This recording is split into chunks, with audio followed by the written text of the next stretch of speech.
Hello दोस्तों, राधे राधे। आप सबका हमारे चैनल पर बहुत बहुत स्वागत है। दोस्तों, उत्पन्ना एकादशी का व्रत किया जाता है। मार्गशीर्ष मास के कृष्ण पक्ष की एकादशी तिथि को एकादशी का व्रत भगवान श्री हरि विष्णु की आराधना की जाती है। और पुराणों में इस प्रकार का वर्णन आता है कि जो भक्त एकादशी का व्रत पूरे श्रद्धा भाव से करता है उन्हें भगवान श्री हरि विष्णु की असीम कृपा प्राप्त होती है। सभी प्रकार की कामनाएं पूर्ण होती हैं। हर प्रकार के भौतिक सुखों की कामना भी पूर्ण होती है और फिर मरणोपरांत वैकुंठ लोक की भी प्राप्ति होती है। इसलिए शास्त्रों में इस व्रत को व्रतराज कहा गया है, यानी कि व्रतों का राजा। तो आप चाहें कोई भी व्रत करें ना करें, लेकिन आपको एकादशी का व्रत जरूर करना चाहिए। और जो भक्त किसी कारणवश एकादशी का व्रत नहीं कर पाते हैं उन्हें भी आज के दिन विधि विधान से भगवान श्री हरि विष्णु की पूजा आराधना अवश्य करनी चाहिए। इससे भी भगवान श्री हरि विष्णु की असीम कृपा प्राप्त होती है। और आज की वीडियो में आप जानेंगे कि उत्पन्ना एकादशी साल 2024 में कब है। तो एकादशी तिथि कब प्रारंभ हो रही है और कब समाप्त हो रही है, व्रत हमें कब धारण करना है और व्रत का पारण यानी कि व्रत कब खोलने का शुभ मुहूर्त क्या है। उत्पन्ना एकादशी के दिन किस प्रकार से भगवान श्री हरि विष्णु की पूजा आराधना करनी चाहिए, कौन से मंत्रों का जाप करना चाहिए, कौन सा उपाय करना चाहिए, कौन सी वस्तु भगवान को अर्पित करें जिससे कि मनवांछित कामनाएं पूर्ण हो जाएं। और जिस भी कामना से आप व्रत धारण करते हैं या फिर बिना व्रत किए भी आप पूजा आराधना कर रहे हैं तो आपकी व्रत का संपूर्ण जानकारी आपको आज की वीडियो में शेयर करने वाली हूँ, तो बहुत महत्वपूर्ण है। आज की वीडियो पूरा जरूर देखिएगा, स्किप मत करिएगा। वीडियो को लाइक भी जरूर करिएगा क्योंकि आपके लाइक्स, आपके कमेंट्स हमारे लिए बहुत महत्वपूर्ण होते हैं। यह एकमात्र जरिया है जिनसे मुझे पता चलता है कि आपको यह वीडियो अच्छी लगी और आपके लिए यह वीडियो उपयोगी भी है। तो अगर वीडियो अच्छी लगे तो लाइक तो जरूर ही करिएगा। शास्त्रों में इस प्रकार का वर्णन आता है कि उत्पन्ना एकादशी का व्रत करने से अश्वमेघ यज्ञ का फल प्राप्त होता है। जो भक्त इस व्रत को धारण करते हैं एकादशी से एक दिन पहले यानी कि दशमी तिथि के दिन ही नियम प्रारंभ हो जाते हैं, मतलब संयम नियम का पालन करना होता है। दसवीं तिथि के दिन से ही एक समय भोजन करना और रात्रि में बिना आहार के, बिना भोजन के रहना। दसवीं तिथि की रात्रि में अन्न और नमक दोनों का ही त्याग कर दिया जाता है और ब्रह्मचर्य का पालन करना चाहिए और अगर संभव हो तो भूमि पर ही शयन करना चाहिए। फिर एकादशी के दिन आप उठते हैं प्रातः ब्रह्म मुहूर्त में और उठकर नित्य कर्मों से निवृत्त हो जाइए। स्नान कर लीजिए।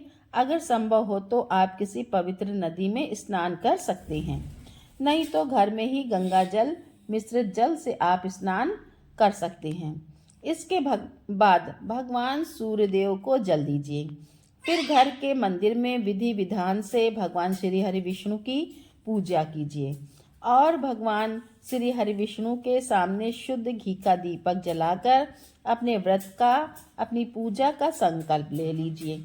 इसके बाद भगवान श्री हरि विष्णु का अभिषेक करना चाहिए पंचामृत से या फिर शुद्ध जल से, गंगा जल से, और फिर धूप दीप चंदन और पुष्पों से भगवान श्री हरि विष्णु की विधि विधान से पूजा करने के बाद ओम नमो भगवते वासुदेवाय नमः, ओम नमो नारायणाय नमः, इस प्रकार से मंत्रों का जाप भी करना चाहिए।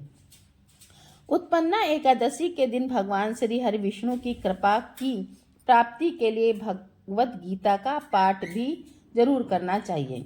इससे समस्त प्रकार के पापों से भी मुक्ति मिल जाती है और भगवान श्री हरि विष्णु की असीम कृपा भी प्राप्त होती है। दिन भर आपको व्रत धारण करना होता है। शाम के समय फिर से विधि विधान से भगवान श्री हरि विष्णु की पूजा कीजिए, मंत्रों का जप कीजिए। रात्रि में जागरण अवश्य करना चाहिए, क्योंकि शास्त्रों में कहा गया है कि एकादशी की रात्रि में जागरण करके भगवान का ध्यान करने से, भजन करने से, कीर्तन करने से मुक्ति की प्राप्ति हो जाती है और मनवांछित कामनाएं भी पूर्ण होती हैं। पितरों की भी कृपा मिलती है, इसलिए एकादशी की रात्रि जागरण की रात्रि मानी जाती है। एकादशी व्रत का पारण द्वादशी तिथि में किया जाता है, तो द्वादशी तिथि के दिन ब्रह्म मुहूर्त में उठ जाइए। उठकर नित्य कर्मों से निवृत्त होकर स्नान कर लीजिए।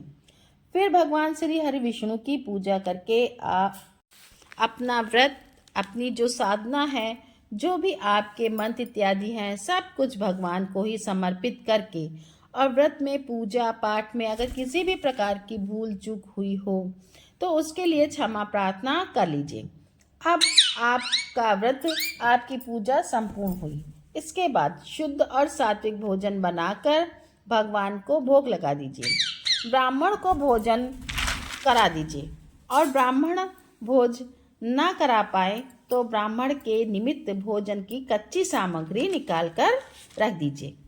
दक्षिणा के साथ और फिर शुभ मुहूर्त में आप अपना व्रत खोल सकते हैं, व्रत का पारण कर सकते हैं। तो 10वीं से द्वादशी तक के नियम होते हैं। यह संक्षिप्त वर्णन है, बहुत ही संक्षिप्त में मैंने आपको बताने की कोशिश की है। अच्छा, एकादशी की तिथि कब प्रारंभ हो रही है और कब समाप्त हो रही है? व्रत हमें कब धारण करना है? देखिए, मार्गशीर्ष की कृष्ण पक्ष 26 नवंबर 2024 को सुबह 1:02 पर और समाप्त हो रही है 27 नवंबर को सुबह 3:47 पर। तो सूर्योदय कालीन तिथि हमें प्राप्त हो रही है 26 नवंबर को, इसलिए 26 नवंबर 2024 दिन मंगलवार को एक उत्पन्ना एकादशी का व्रत हम धारण करेंगे और एकादशी व्रत का पारण किया जाता है द्वादशी तिथि में।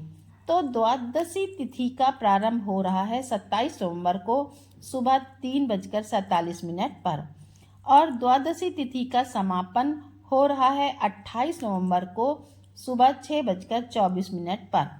एकादशी व्रत का पारण हरिवासर की समाप्ति का समय है 27 नवंबर 2024 सुबह 11 बजे। एकादशी का पारण हमेशा शुभ मुहूर्त में किया जाता है। हरिवासर की समाप्ति के बाद ही हम व्रत खोल सकते हैं। तो ऐसे में व्रत के पारण का जो शुभ मुहूर्त आपको प्राप्त हो रहा है दोपहर 1:15 से दोपहर 3:12 तक, तो पारण के शुभ मुहूर्त का ध्यान रखिए, क्योंकि अगर हम व्रत सही समय पर नहीं खोलते हैं, शुभ मुहूर्त में नहीं खोलते हैं, तो हमारे किए गए व्रत का संपूर्ण फल हमें नहीं मिलता है। इसलिए शुभ मुहूर्त का ध्यान एकादशी व्रत में जरूर रखना चाहिए।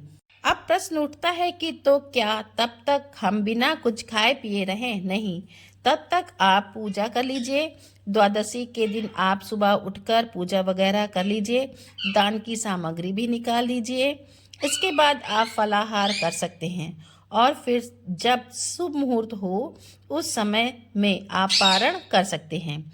ठीक है, तो उम्मीद करती हूँ आपको यह वीडियो अच्छा लगा होगा। वीडियो अच्छा लगा तो मेरे वीडियो को लाइक करें, कमेंट में राधे राधे लिखें और मेरे चैनल को सब्सक्राइब करिए। राधे।